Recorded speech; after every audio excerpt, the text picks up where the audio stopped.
పర్యాటక రంగాన్ని పూర్తిగా నిర్వీర్యం చేసిందన్నారు టూరిజం శాఖ మంత్రి కందుల దుర్గేష్. P4 పద్ధతిలో త్వరలోనే రాష్ట్ర వ్యాప్తంగా పర్యాటక రంగాన్ని అభివృద్ధి చేస్తామని ప్రకటించారు. విశాఖలో పర్యాటక పెట్టుబడిదారుల ప్రాంతీయ సదస్సులో మంత్రి పాల్గొన్నారు. ఈ సదస్సుకు ఇన్వెస్టర్లు పెద్ద ఎత్తున హాజరయ్యారు. ఈ సందర్భంగా 1217 కోట్ల విలువైన 6 ప్రాజెక్టులకు ఒప్పందాలు జరిగాయి. అనంతరం మంత్రి దుర్గేష్ మాట్లాడుతూ టూరిజంను పూర్తిగా అభివృద్ధి చేయనున్నట్టు తెలిపారు. ఏపీ సభాపతి అయ్యన్న పాత్రుడు మాట్లాడుతూ విశాఖలో సహజ సిద్ధమైన ప్రకృతి అందాలున్నాయని, వనరులు పుష్కలంగా ఉన్నాయన్నారు. టూరిజంను పూర్తిగా అభివృద్ధి చేసేందుకు ప్రభుత్వం సిద్ధంగా ఉందన్నారు.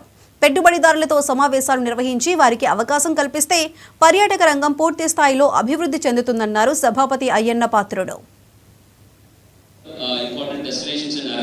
ఒక ప్రత్యేకమైన కార్యాచరణగా తీసుకున్నాం. గడిచిన 5 సంవత్సరాల కాలంలో మీరే చూశారు, ఎక్కడా కూడా ఇలాంటి సదస్సులు కానీ, ఎక్కడా కూడా ఒక మెమరాండమ్ ఆఫ్ అండర్స్టాండింగ్ కానీ లేవు.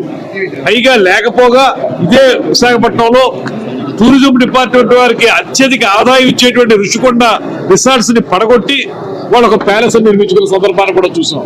ఇవాళ కూడా ప్యాలెస్ వైట్ ఎలిఫెంట్ లా ఉంది తప్పితే దేనికి ఉపయోగం కాకుండా ఉంది.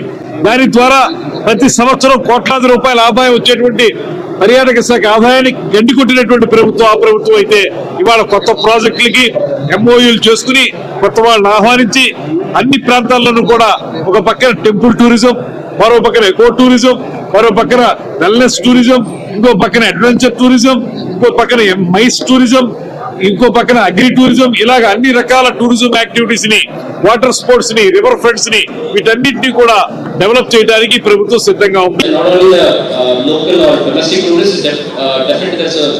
As well as the cruise terminal coming up in Vizag. We have so the main point what say one on biodiversity, looking at. Good morning to you all, honorable speaker sir. And different cuisines to taste. So have immense potential to grow into what is being produced.